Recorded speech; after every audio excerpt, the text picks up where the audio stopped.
Om Gyanatimirandasya Gananjanam Shalakaya Chakshurunmilitam Yena Tasmai Shri Gurave Namaha Gurave Gaurachandraya Radhikaya Stadalaye Krishnaya Krishna Bhaktaya Tadbhaktaya Namo Namaha Narayanam Gurum Vande Sharanyam Bhakta Bandhavam Gauramanu Purnam Radhadasyam Pradayakam Rupanugacharya Varyam Rupamanjari Preshtakam Patita Pavana Bandhavam Yugacharya Narayanam Vancha Kalpatarubhyascha Kripa Sindhubhya Evacha Patitanam Pavanibhyo Vaishnavibhyo Namo Namaha Namo Mahavadanyaya Krishna Prema Pradayate Krishnaya Krishna Chaitanya Namne Gaura Tuisi Namaha Shama Sundara Shikanda Shekara Ismirahasara Murali Manohara Radhikara Sika Mama Kripanide Swapriya Charana Kinkarim Kuru Tapta Kanchana Gaurangi Radhe Vrindavaneshwari Vrishabhanu Sute Devi Pranamami Hari Priya Vrindai Tulasi Devyai Priyai Keshava Sacha Krishna Bhakti Prade Devi Sattavatyai Namo Namaha Shri Krishna Chaitanya Prabhu Nityananda Shri Advaita Gadadhar Shri Vasadi Gaura Bhakta Vrindam Hare Krishna Krishna Krishna Hare Hare Hare Ramo Ramo Ramo Hare Hare. Então, primeiramente, eu gostaria de dar início oferecendo as minhas mais humildes e respeitosas reverências à poeira dos pés de lótus de Paramardatama Shri Guru Pada Padma Nitrila Pravista Om Vishnupada Paramahamsa Paribhajaka Acharya Ashtottara Sata Srimad Shila Bhaktivedanta Narayana Goswami Maharaj Shila Gurudeva. E também a todos Shri Rupada Gauriya Guru Varga, a todos Tridandis, Sannyasis, Brahmacharis, Vaishnavas, Vaishnavis, e a todos aqui hoje reunidos as minhas mais respeitosas reverências. Então, pela misericórdia sem causa de Shila Gurudeva, de todos os nossos mestres do passado, presente e do futuro, nós podemos nos reunir aqui hoje mais uma vez para dar sequência à leitura do Jayavadharma, capítulo 15, Prameya. Então, dentro de Prameya, vamos discutir Jiva Tattva, especificamente aqui neste capítulo. No capítulo anterior, nós falamos sobre Pramana, Shakti Tattva, Prameya, Shakti Tattva, e agora então vamos falar de Jiva Tattva. Muito bem. Então, nós terminamos o último capítulo lendo como Brajanata estava muito empolgado com as conversas que ele teve com Jagannatha Das Babaji Maharaj. Porém, a sua família estava ficando um pouco preocupada porque ele estava se desviando da tradição familiar, de ser um brahmana de casta, de fazer a puja para Shakti, uma série de coisas. E aí eles decidiram que seria melhor arranjar o casamento dele o mais rápido possível. Mas Brajanata não estava interessado nisso. Muito bem. Então, no dia seguinte, Brajanata chegou ao Srivasangan mais cedo do que nos dias anteriores. Os Vaishnavas de Godruma tinham se aproximado das deidades para ter o darshan do fim do dia e fazer o Sandhya Arati. E Shri Premadasa Paramahansa Babaji, Vaishnava Dasa, Advaita Dasa e outros Vaishnavas já estavam sentados no Arati Mandapa, ou seja, na arena de Arati. Quando Brajanata viu as bhavas dos Vaishnavas de Godruma, ele ficou fascinado e pensou: eu irei aperfeiçoar a minha vida tendo a associação deles, tão logo que possível. Quando os Vaishnavas viram a disposição humilde e devocional de Brajanata, todos então deram as suas bênçãos para ele. Quando o Arati terminou, Brajanata e o Babaji mais velho, no caso Raghunatha Das Babaji, começaram a caminhar em direção ao sul, né, na direção de Godruma. Raghunatha Das Babaji viu lágrimas caindo continuamente dos olhos de Brajanatha e, sentindo muito afeto por ele, ele perguntou de maneira amável: Baba, por que você está chorando? E Brajanatha disse: Prabhu, quando eu me lembro das suas doces instruções, meu coração fica agitado e o mundo inteiro parece estar vazio de qualquer significado. Mundo material, no caso. Meu coração está ficando muito ávido para me abrigar aos pés de Shigoranga Deva. Por favor, seja misericordioso comigo e me diga, né, quem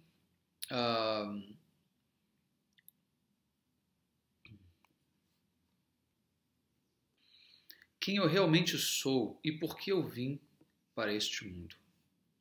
Babaji Maharaj então disse: meu querido filho, você foi abençoado. Você me abençoou por me perguntar tal questão, né, por me fazer tal pergunta. No dia em que a diva primeiro faz esta pergunta, é um dia auspicioso, né, e boa fortuna aparece. Se você puder bondosamente ouvir o 5º shloka do Dashamula Tattva, todas as suas dúvidas serão então dispersadas. Então o verso do Dashamula Tattva 5 é traduzido da seguinte maneira: assim como muitas fagulhas são lançadas de um fogo, né, em chamas, então inúmeras divas são como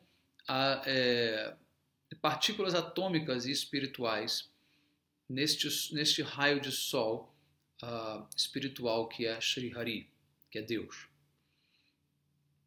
Embora essas divas sejam não diferentes de Shri Hari, elas também são eternamente diferentes dele.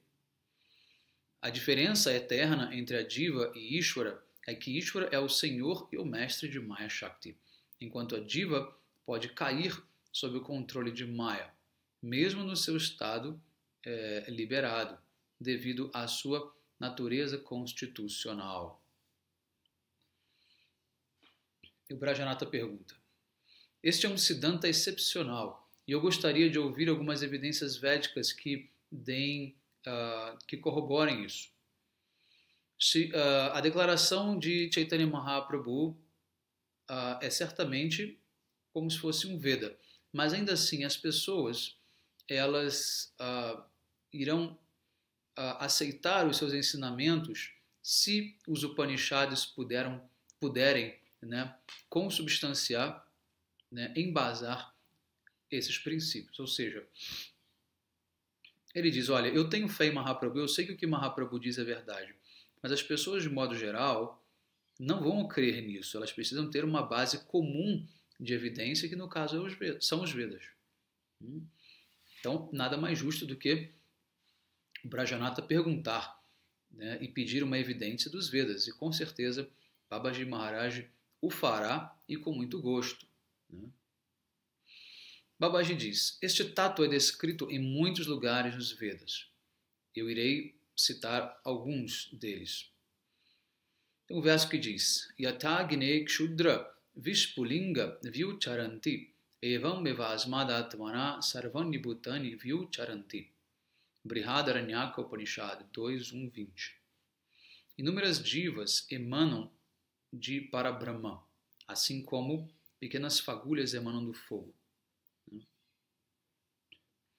E o outro verso do Brihadaranyaka Upanishad 4.3.9. Existem duas posições sobre as quais o Diva Purusha deve questionar: o mundo material inanimado e o mundo espiritual. A Diva está situada numa terceira posição, que é como se fosse uma condição de sonho, Swapanasthana. E ela é como se fosse, né, a linha divisória, tatashta, entre esses dois mundos, material e espiritual. Estando situada neste local onde os dois mundos se encontram, ela pode ver ambos, né? Jara Jagat e Chit Jagat, mundo material e mundo espiritual. Agora é importante uma coisa, esse local, quando diz, não é um local físico, no sentido de que existe uma região, não. A diva em si mesma é esta Tatastha Shakti, ela é esse local. O local em si é a alma. Tá? E a alma consegue ver os dois lados. Tá? Muitas vezes a gente coloca como exemplo a questão da areia, da praia e o mar. Existe uma região ali em que a areia e a água elas coexistem. Enquanto de um lado você tem o oceano e do outro você tem a areia seca. Né? Essa porção entre os dois a gente chama de tatashta. Né? No caso seria a margem. Né?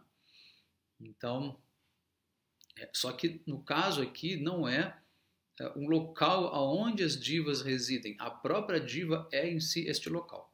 Tá? Isso é importante, é um ponto sutil, mas muita gente às vezes faz confusão em relação a isso. Tá bom? Então, este verso descreve a natureza marginal da Diva Shakti. Novamente, é dito no Brihadaranyaka Upanishad 4.3.18.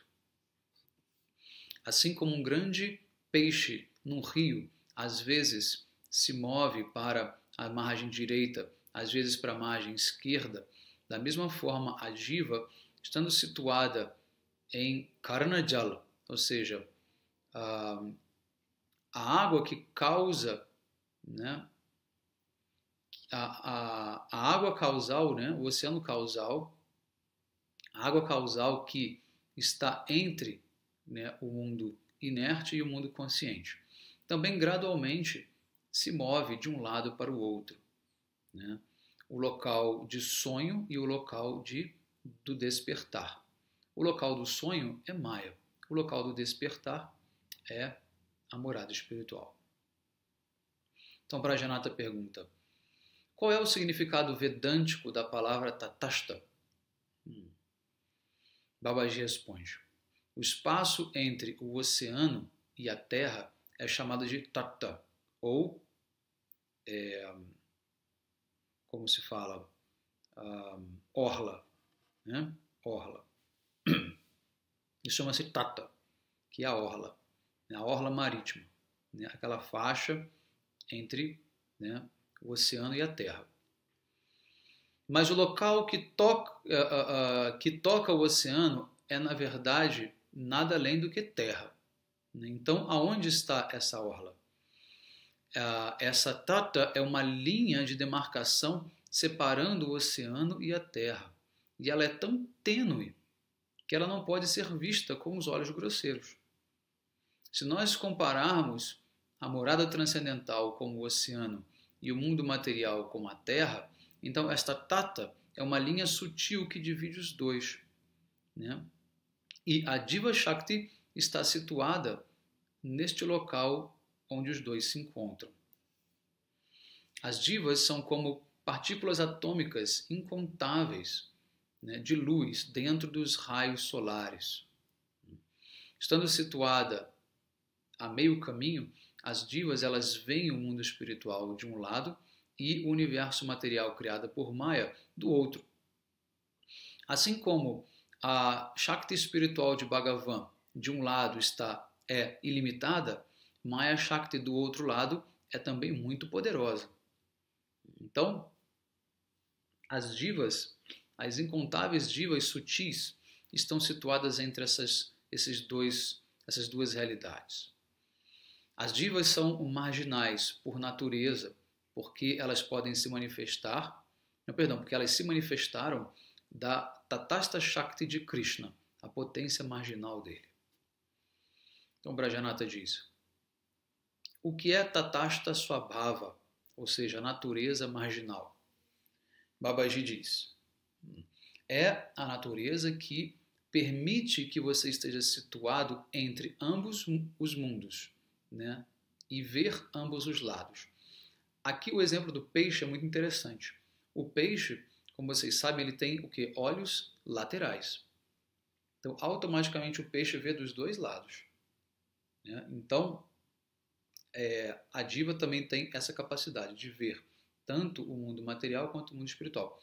Não que ela veja o mundo espiritual no sentido literal da coisa, mas ela sabe da existência, ela pode interagir com atividades espirituais, fazer coisas espirituais, tá? E num estágio mais elevado, claro, em prema, em bhava e prema, ela de fato já consegue ter, né, acesso direto ao mundo espiritual, bem como ao mundo material. Então ela continua permanecendo nessa posição. Quando ela entra na morada espiritual, aí ela perde essa qualidade de conseguir ver o mundo material. Aí ela só vai ver o mundo espiritual. Muito bem. Então, Tatastha Swabhava é a capacidade de estar sob o controle de ambas as Shaktis. Às vezes, a orla fica submersa, né, e dentro do rio, né, por conta de uma erosão, por exemplo. E, novamente, ela se torna uma com a terra, porque o rio pode também modificar o seu curso, ou seja, o que antes estava submerso, agora pode ficar exposto e virar novamente orla. Da mesma maneira, se a diva olha na direção de Krishna, ou seja, na direção do mundo espiritual, ela será influenciada por Krishna Shakti. E ela então entra no mundo material, no mundo espiritual, né, e serve Bhagavan na sua forma espiritual pura e consciente. No entanto, se ela olha para Maya e se torna oposta, contrária a Krishna, então ela será encarcerada por Maya. Esta faceta de natureza dual, né, é chamada de Tatastha Swabhava, ou seja, natureza marginal. O Rajanata diz: existe algum componente material ilusório, né, na constituição original da diva? Ou seja, como constituição original, como natureza original, existe alguma coisa de Maya, né, de material, de ilusório, na diva, na alma? E o Babaji diz: não. A diva ela foi criada, né, simplesmente ou apenas da Chit Shakti, que é a potência espiritual.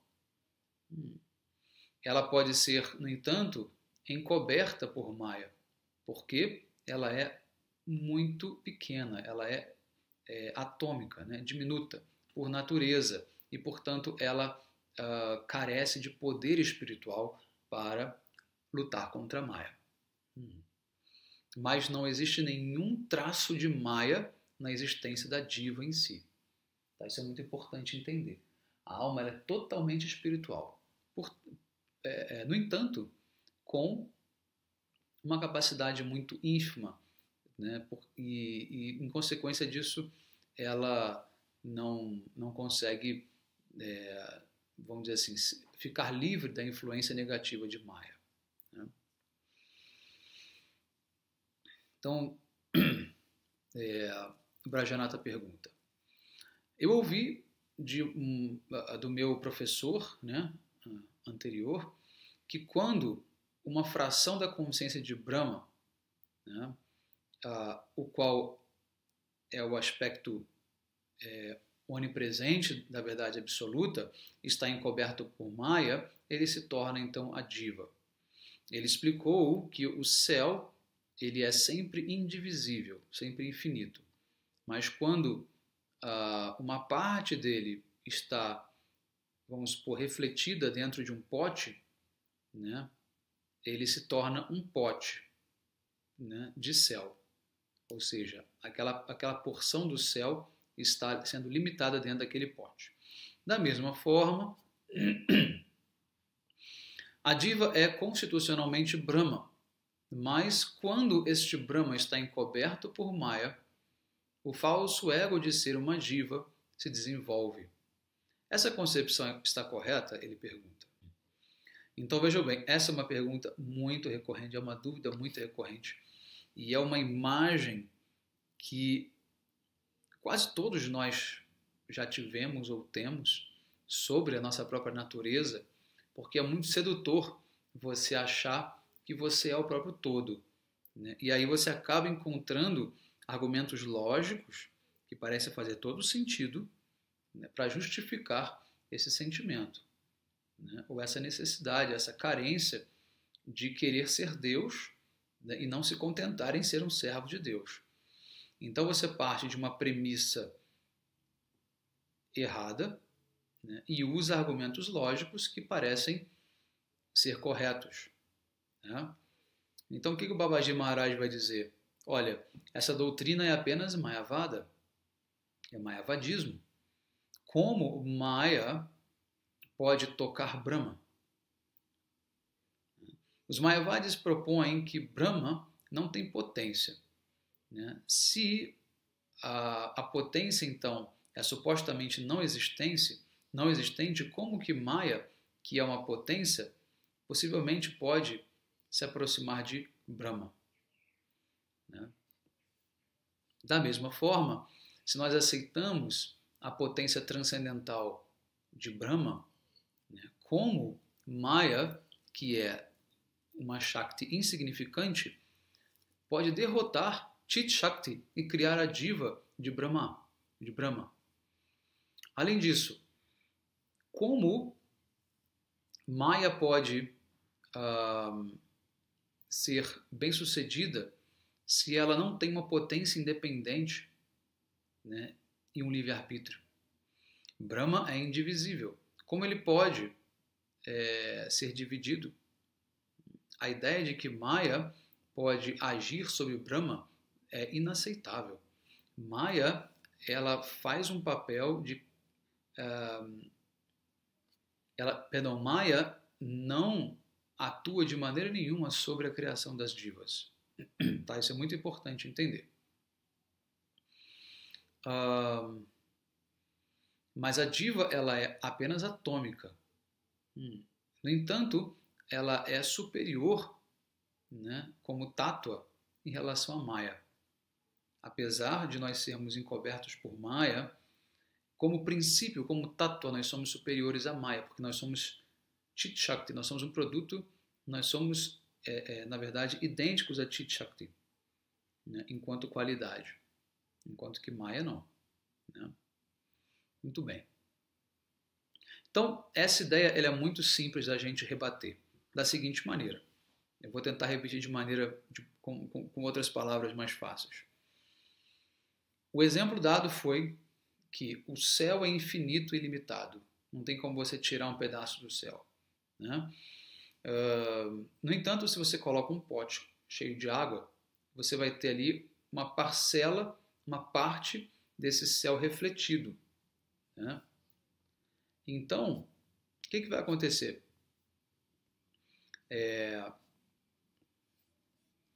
Acontece o seguinte,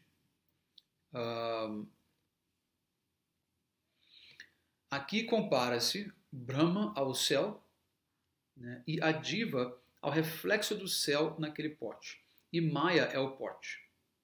Tá? Então Maya é capaz de dividir Brahma, tirar um pedaço de Brahma, criar a diva, que é apenas um reflexo desse céu.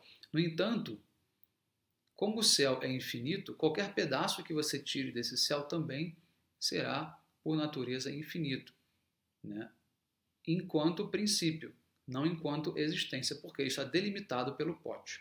No momento em que você quebra o pote, o que vai acontecer? Aquele reflexo volta a ser o quê? Apenas céu. Ele volta a ser o quê? Ele simplesmente continua, né? Nem volta, ele continua sendo apenas o quê?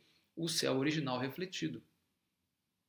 Tá? Então, essa é a ideia dos Mayavadis. É super, né, interessante o exemplo deles, mas parte de várias premissas erradas. A primeira premissa que a gente pode colocar é a questão do poder.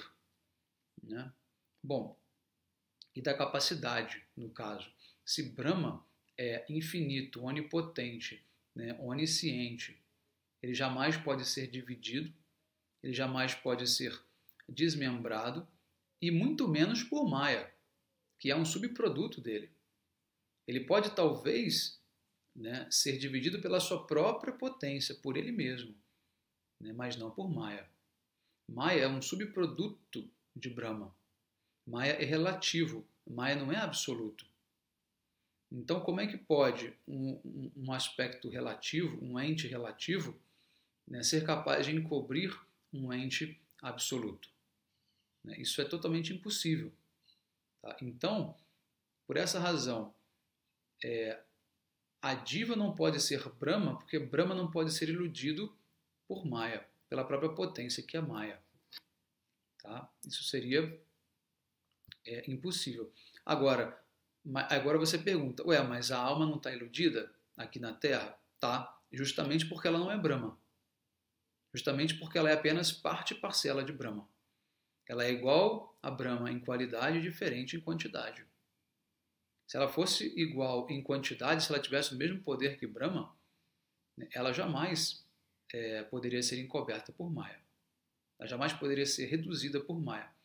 Mas aí você pode argumentar, tá, mas se ele quiser fazer isso, ótimo, ele tem essa capacidade de querer fazer. A gente já viu ali que o desejo, né? O desejo pertence a Krishna, pertence a Brahma. Né? A vontade pertence. O que fazer com a Shakti? Então Krishna poderia, se ele quisesse, se transformar nas almas? Sim, ele poderia. Mas por que ele não faz isso? Isso é óbvio. Né? As experiências que as almas têm nesse mundo são experiências de miséria, são experiências de sofrimento, de dor, né? De vícios, de hábitos grotescos, né? Enfim, de apegos mesquinhos, né? de situações das mais absurdas. Né? Aí eu te pergunto, Deus precisa viver isso? Deus quer viver isso? Deus já tem uma natureza transcendental. Né? O que Deus queria, né, para viver as misérias do mundo material, né, Deus, de fato, Deus não faz e não fez e não faria isso jamais. Se fosse assim, não seria o Deus que eu gostaria de adorar. Não faria qualquer sentido um Deus que extrai prazer em viver, né, as misérias mundanas, né, encarnado como qualquer ser humano, dos piores aos melhores, como animais, como insetos, né, para viver o quê? Né? Para viver o quê? Então, dessa maneira, há quem argumente, inclusive, não, mas Deus, ele é absoluto, ele vive todas as experiências, tudo que existe é Deus, não existe nada além de Deus, tudo isso é Deus vivendo a sua própria criação, a sua própria, vamos dizer, pluralidade. Né? Bom, a questão se isso fosse verdade, automaticamente não haveria a necessidade de orar para Deus, muito menos de ter devoção por Deus, porque nós já seríamos Ele. Então, qual que é a necessidade de você ter devoção por si mesmo e buscar a misericórdia de si mesmo quando você se encontra com problemas, né? E sofrendo? Então, nada disso seria necessário. Então, o fato é que, na verdade, por nós sermos distintos e nós termos uma natureza totalmente diferente, e quando nós sofremos, nós pedimos ajuda a Deus. Né? Mas nós não podemos dizer que nós somos Deus pedindo ajuda a Deus. Isso não faz qualquer sentido.